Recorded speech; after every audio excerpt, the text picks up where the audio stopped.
ওলামায়ে কেরাম কথা শুনে রাখেন, এদেশে আমরা ভাড়াটিয়া হিসেবে থাকি না, এদেশের মালিকানা সূত্রে আমরা বসবাস করি। আমার এই কথা শুনে একটা গল্প মনে পড়ে গেল।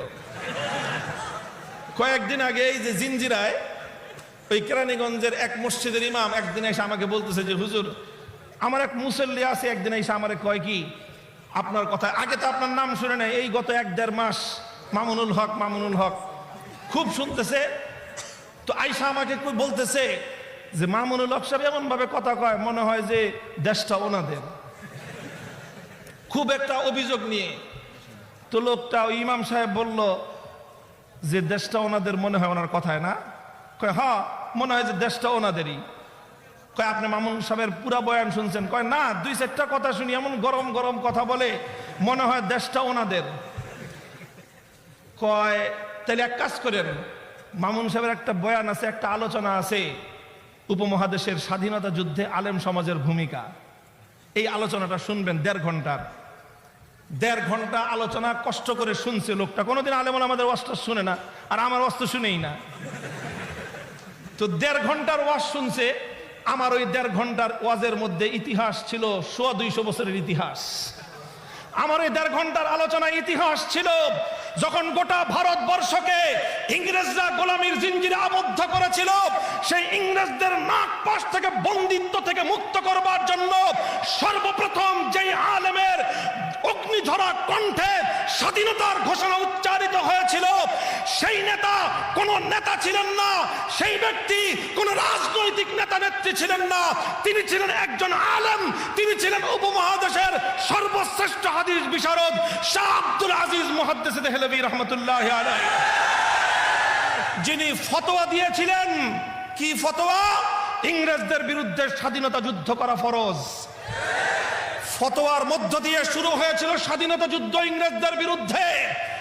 শুরু হলো স্বাধীনতার সংগ্রাম।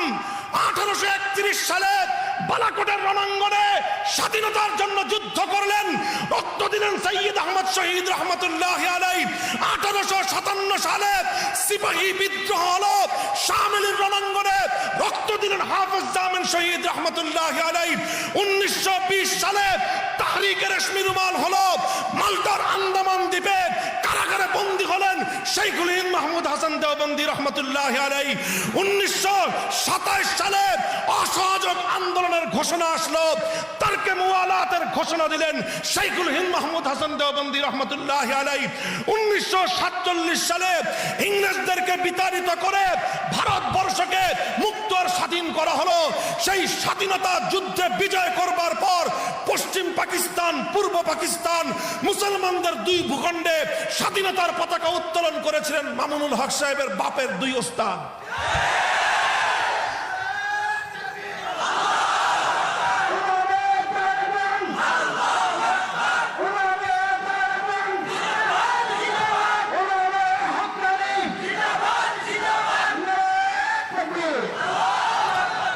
পশ্চিম পাকিস্তানের পতাকা উত্তোলন করেছিলেন সাব্বির আহমদ ওসমানী রহমতুল্লাহি আলাইহি। পূর্ব পাকিস্তানের ব্রিটিশ বিরোধী 190 বছরের স্বাধীনতা সংগ্রামের বিজয়ের পতাকা উত্তোলন করেছিলেন আল্লামা জাফর আহমদ ওসমানী রহমতুল্লাহি আলাইহি। এই দুজন আমার দাদা লাগে। এরপর পাকিস্তান আমলের 1947 সাল থেকে 1971 24 বছরের ইতিহাস, ওই ইতিহাস আমরা জানি, ওই ইতিহাস আমরা পড়ি। 1952 ভাষা আন্দোলন থেকে শুরু হলো স্বাধীনতা সংগ্রাম পশ্চিম পাকিস্তানিদের বিরুদ্ধে। 52 ভাষা আন্দোলন কারা করেছিল? একটা নাস্তিক ভাষা আন্দোলনে অংশগ্রহণ করে না। 1952 ভাষা আন্দোলন কাদের নেতৃত্বে হয়েছিল? ইতিহাসের সোনার অক্ষরে লিপিবদ্ধ আছে তমদ্দুন মজলিস। শব্দ দোনোটা আরবি, দোনোটা আরবি। তমদ্দুন মজলিস বাংলাদেশের স্বাধীন ভাষা আন্দোলনের 52 ভাষা আন্দোলনের সোনার অক্ষরে লেখা একটা নাম। তমদ্দুন আরবি শব্দ, মজলিস আরবি শব্দ। কারা করেছিল 52 ভাষা আন্দোলন? ইতিহাস আমরা জানি। শহীদ হয়েছিল কারা? আবুল বরকত, রফিকুল ইসলাম, আব্দুল জব্বার, আব্দুল সালাম, 4 জন মুসলমান মায়ের মুসলিম সন্তান বুকের তাজা রক্ত দিয়ে 1952 বাংলা ভাষার মর্যাদা কেড়ে এনেছিল। আসেন 1954 সালে যুক্ত ফ্রন্ট গঠিত হয়েছিল, যেই যুক্ত ফ্রন্টের ইশতেহার অনুযায়ী 1971-এ বাংলাদেশ স্বাধীন হয়েছিল। 54 যুক্ত ফ্রন্ট কারা গঠন করেছিল? 4 নেতা ছিল। 4 নেতা। কয় নেতা?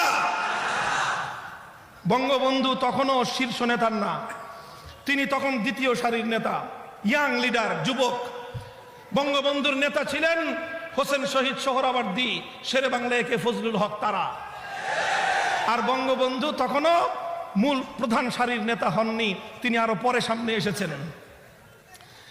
এই যে যুক্ত ফ্রন্ট হলো, যেই যুক্ত ফ্রন্টের ঘোষণার ভিত্তিতে পরবর্তীতে 1969-এর গণ অভ্যুত্থান হয়েছিল, 70-এর নির্বাচন হয়েছিল, 71-এর স্বাধীনতা অর্জিত হয়েছিল। সেই 54 যুক্ত ফ্রন্টের 4 নেতার নাম জানেন?